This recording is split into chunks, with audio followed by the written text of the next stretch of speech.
Okay, whenever you're ready, Sierra.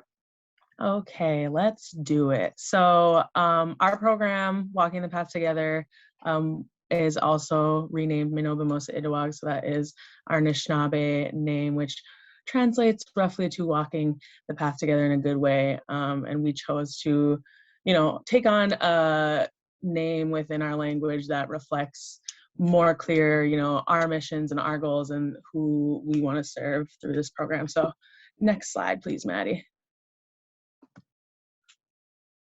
So Minoba Itawag, or Walking the Path Together, for those that like to hear the nitty gritty of grants. We are a grant funded program. We're a 3-year grant funded program cycle through the Department of Justice.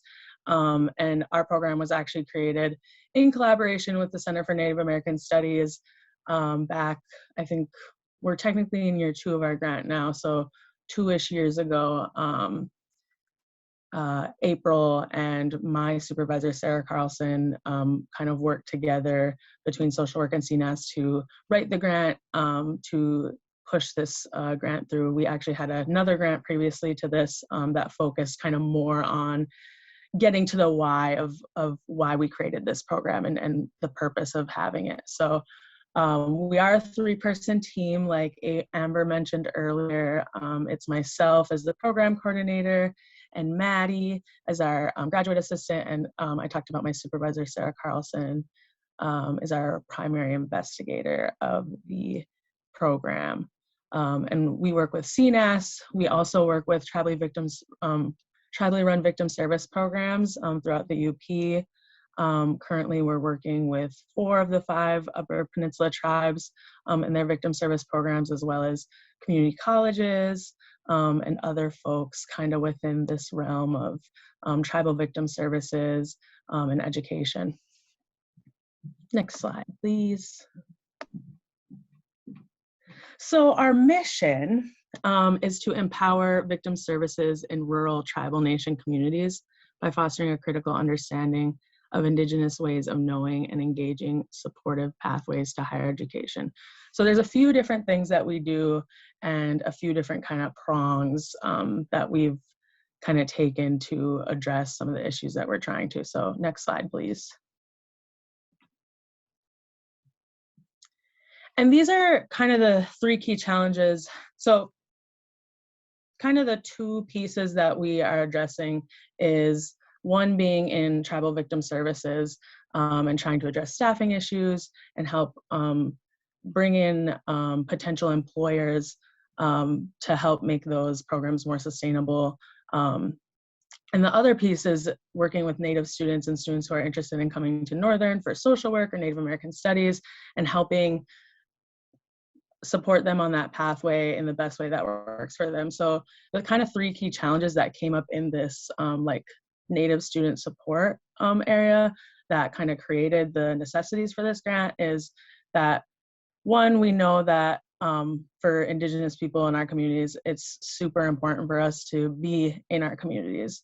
Some of us have families that we take care of, full-time jobs within our communities that we can't really step away from, or just other responsibilities that, again, we need to be present for. And we know in the UP, we're in a very rural area across the whole geographic region, and we don't have very many like easily accessible accredited university programs, particularly in social work like we do here at Northern. And so we have an issue of having these long distance schools and not being as accessible, especially to Native students. And of course, we know a lot about the financial barriers that exist within Native communities due to settler colonialism. And part of what we want to do is help students figure out what is that best pathway that works for me financially, socially, like for the support that I need in my community, and how to make that best happen in a way that works for them. Next slide, please.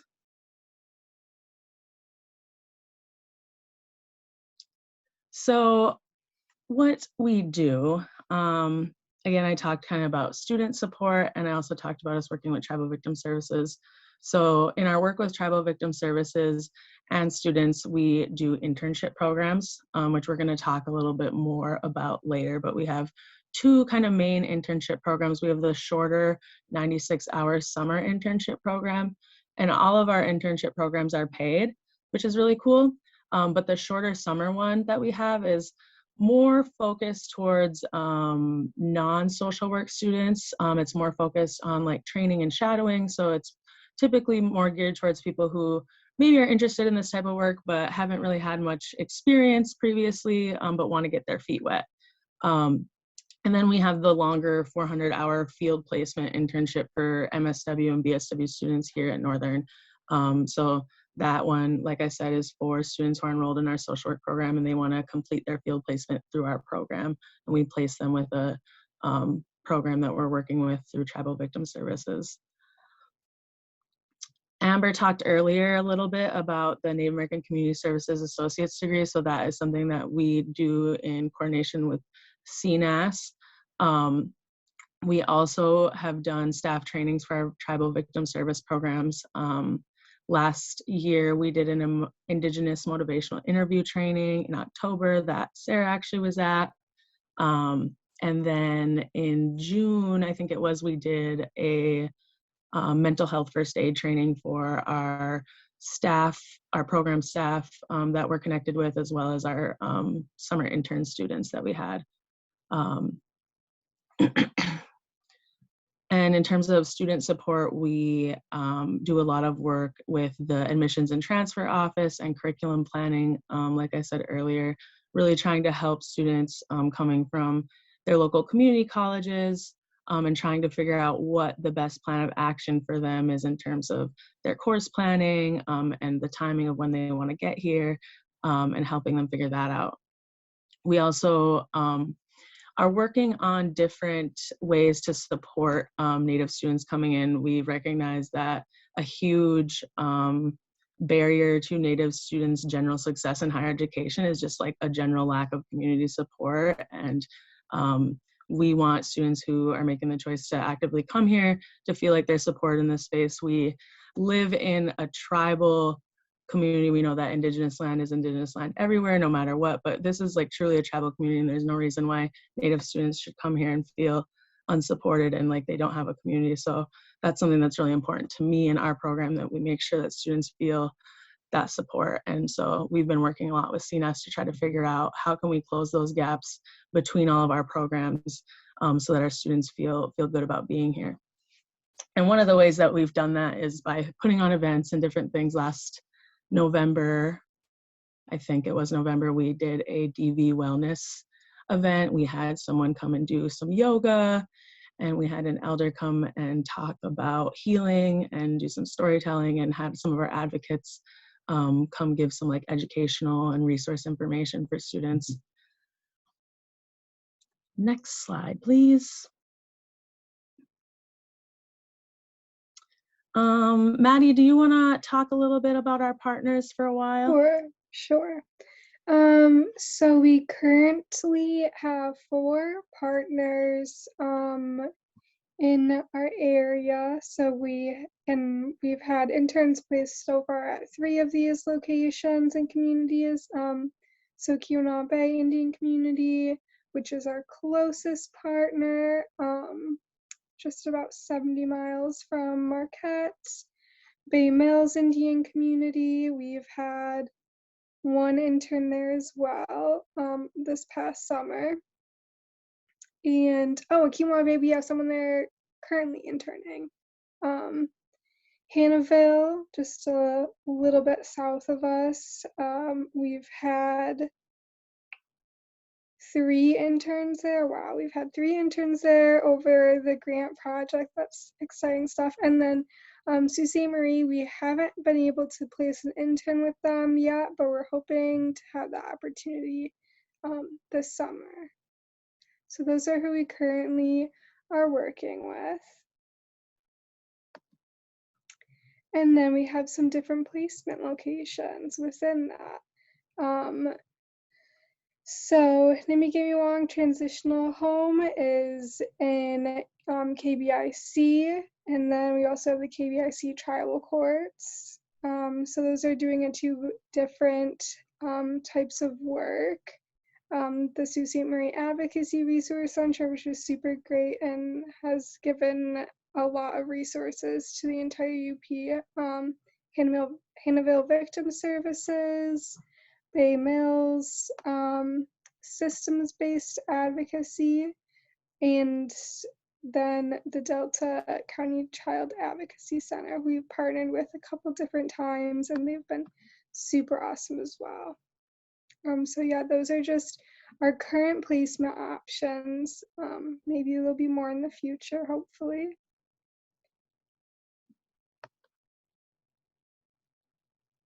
Okay, Sierra, do you want to?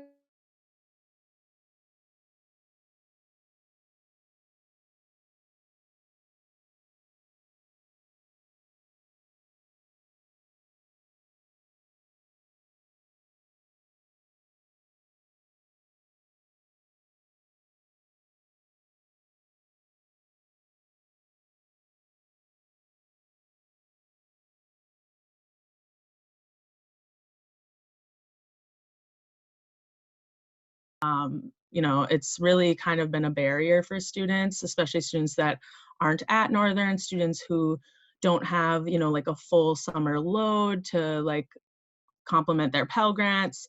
Having the class is a financial barrier for people to get into this program. And so we're going to try taking away the class and see how it goes. And so we've set up a more kind of intense training curriculum in place of that. We've also come to realize that, you know, our students, especially our summer students who maybe this is like their first go at working with people who are experiencing crisis, they need more training, they need more preparation before they step into these programs and they step into the workspace. So the way we have it set up is that we have a short period of orientation, getting to know, you know, going to visit the site, making sure you know all the people that work there, getting all your background check stuff fulfilled. And then we have a training curriculum, which we're going to go into a little bit later, followed by a short period of shadowing the victim or survivor advocates, and then a final service learning project to kind of pull all of those things together. Do you want to go to the next slide, Maddie?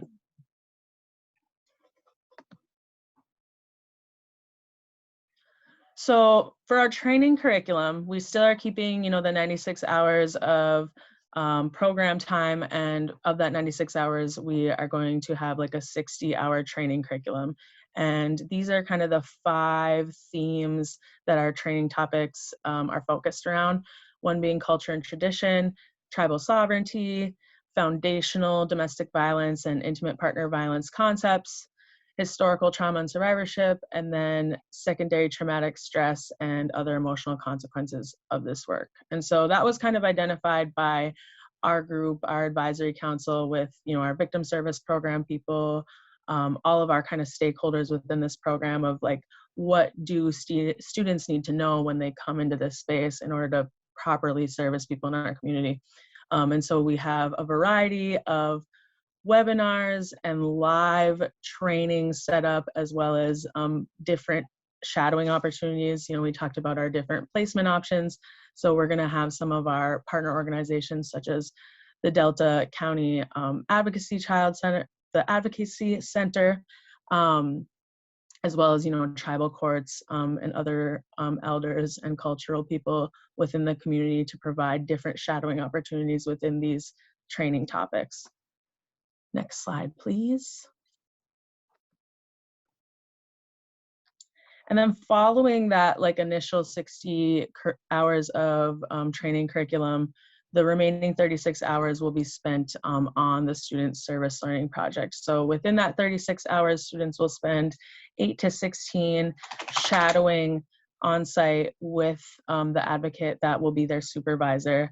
And then they'll spend the remaining time designing and attempting to complete a service learning project for that office or the affiliated program that they work with. And they'll work with me as well as their advocate supervisor to, you know, come up with that project and make sure it's approved and is something that works within that community and that program, and work within the rest of their hours to try to implement and bring that to a space where it can at least be passed off to maybe another intern or someone within that program to do something with later. So last summer we didn't do it like this, but some of the kind of things that students have done in the past, I know at KBAC we have our current student is working on drafting tribal victims' rights codes for the tribal code. And I know that she is also going to be doing a larger community assessment there to try to figure out like what kind of programmatic needs are in the community that the transitional house can kind of build off of, can build more programming off of. So those are just some examples that are kind of currently being done within our internship spaces. I don't know if you have anything to add to that, Maddie. No, the only thing I was thinking I needed to bring up, you already brought up, so we're good to go to the next Awesome. slide. And that's kind of it about our program. There's we made kind of our significant change about the summer, and that was kind of the newest thing that I definitely wanted to share with Amber and Sarah. I'm glad you were here, Andrew, to hear about that as well. But that's us. So if anybody has any questions, now's the time. I actually wanted to ask a question, just based on, let me just go back through my notes here. In regards to what you were talking about with student support, with course planning and areas like that, what are some of the major issues that come up in terms of working with students? What are the major needs for support that need to be addressed? In terms of like the curriculum planning, or just like in general? In general. Well, I guess, I mean, so full disclosure, we haven't actually had any Native students come through our program yet, which is something that we're like working really hard to change. The Department of Justice gave us a bunch of money to service Native students, and so that's something that I want to do. That's like a general barrier that we've found within our program of wanting to focus this program more towards Native students, and so figuring out better ways to do that, to make this more interesting and accessible and appealing for Native students. I know that like some of our students who were coming from, we did have a student from KBOCC come, and that I think that like our experiences with that student was kind of one of the reasons why we one of the reasons why we took out the class, was because there was like kind of unexpected fees that had occurred after the class. Like the class was online, so at Northern we have the online fee that students have to pay per credit for online classes, and so there's just like unexpected things that came up that like people weren't expecting, and we don't want to, that's like something that we don't want to do, is like surprise students with like money that they owe that we weren't able to cover under the stipend that we offered, right? So and then another thing I think, and I already kind of spoke on it, is just students generally feeling like a lack of like community. And I know that part of that has had to do with COVID and us moving to a lot of like online and distance like spaces, but that's been true for a really long time for Native students coming into higher ed. So I don't know, me and like I said, me and Amber have been trying to figure out different avenues. Amber's come to me with a lot of really cool like programming that she's been working on to try to create more spaces where Native students can like come together. So yeah, I don't know if I told you anything new that I didn't already say, but oh no, that definitely helped in answering my question. I do appreciate it, Sierra. One thing I want to mention, again, although I'm still relatively new here, if there's anything I can do to help with outreach or anything like that, please let me know. I'd be happy to help out. Oh, thank you. We appreciate that. We are, yeah, we are working on trying to get back out to our communities that we're working with. Like we're going to Hannahville next week. We're going to Hannahville again sometime soon so we can get out to Visions as well. And we want to get to Bay Mills, to Bay Mills Community College again sometime, hopefully in February or March. So maybe that's something that we can coordinate together on.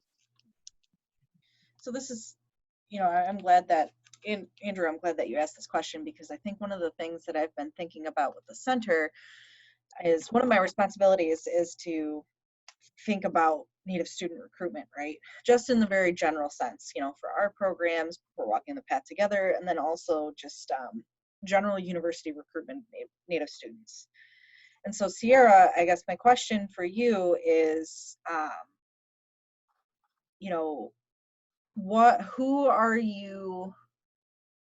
who are you looking to market your program towards? Are you looking to, market it towards folks that are already enrolled in college? Are you looking to attract high school students to go into the social work program, to go into the Walking the Path Together program?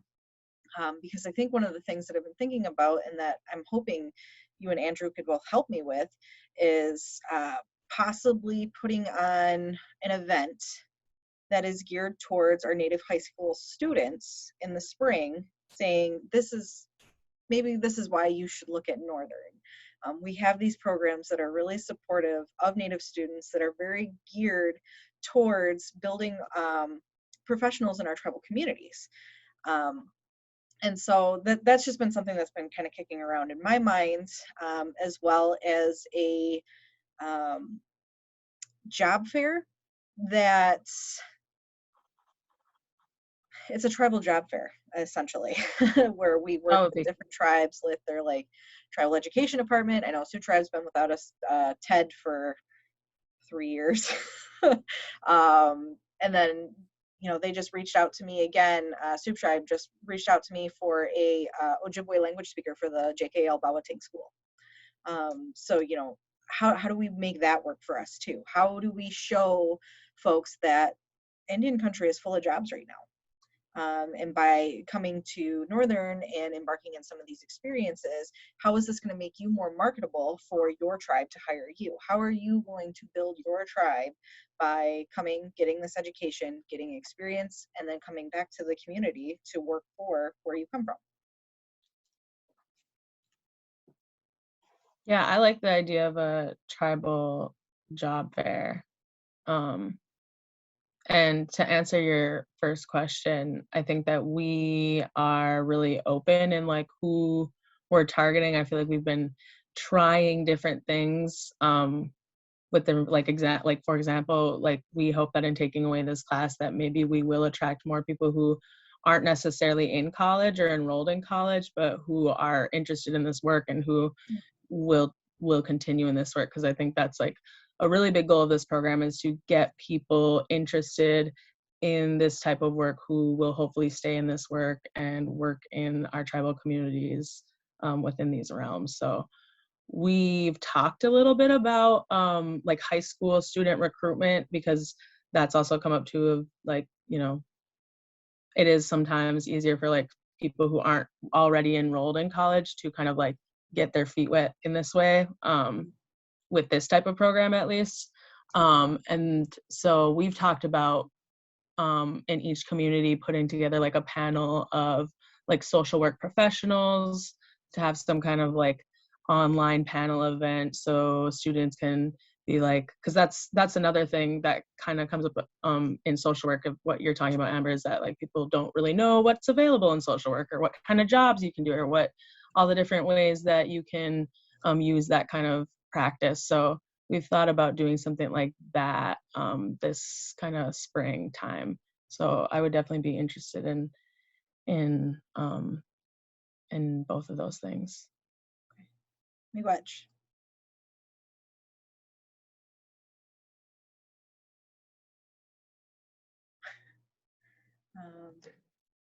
So I was wondering, am I going to be able to get a recording of this? Because I know there's a couple of people that I had tried to get to come to this, but they couldn't, they obviously didn't show, but I can email it to them. That's a good Yeah. question, Sarah. So yes, what we do with these videos is I will take them and upload them to our YouTube channel, our Center for Native American Studies YouTube channel. So once I've uploaded that, I will share it with Sierra, or if you'd like to drop your email in the chat, I can send that link to you directly, so that way you can share it with folks. But usually these 4C's coffee hours, we do put the recordings up on our YouTube channel, so that way we have folks that can visit them as they need to.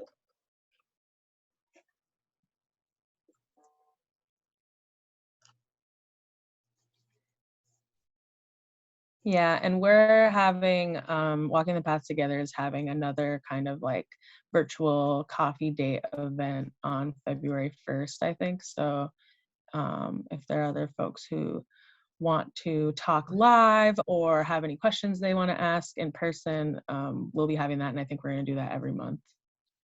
Yeah, our class starts at 1:30, so I don't know if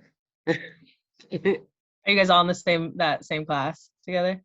Yeah, there's two classes. There's I'm in ethics and then interviewing and strategies, interview strategies. So ethics are on Monday, Wednesday, the other one's Tuesday, Thursday. So Okay. same Well, that's good. time. That's good to know that maybe we can make them at a different time in the future. Maybe. Maybe.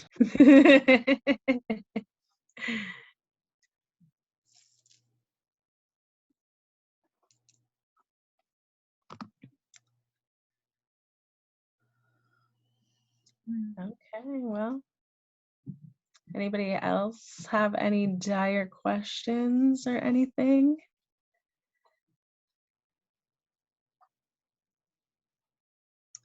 You have a few minutes to chat after we stop the recording.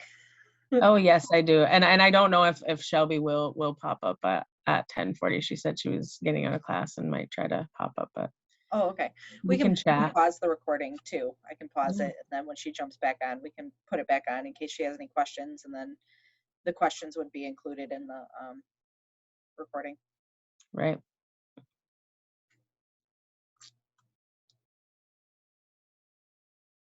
Cool. Well, thank you guys for being here and popping in and Thank saying you for hello. throwing this. Yeah, Oh, of for hosting. course. I wish we could all be in a room together drinking coffee for real. Well, I'm pretty far Someday. away. I know. Well, when we come up there. Someday we'll be able to get back to community, how community's supposed to be. Right. Miigwech, I'm going to pause the recording and we'll resume if we have any students that hop back on. But if not, miigwech everyone for joining us for another 4C's coffee hour. Vamos.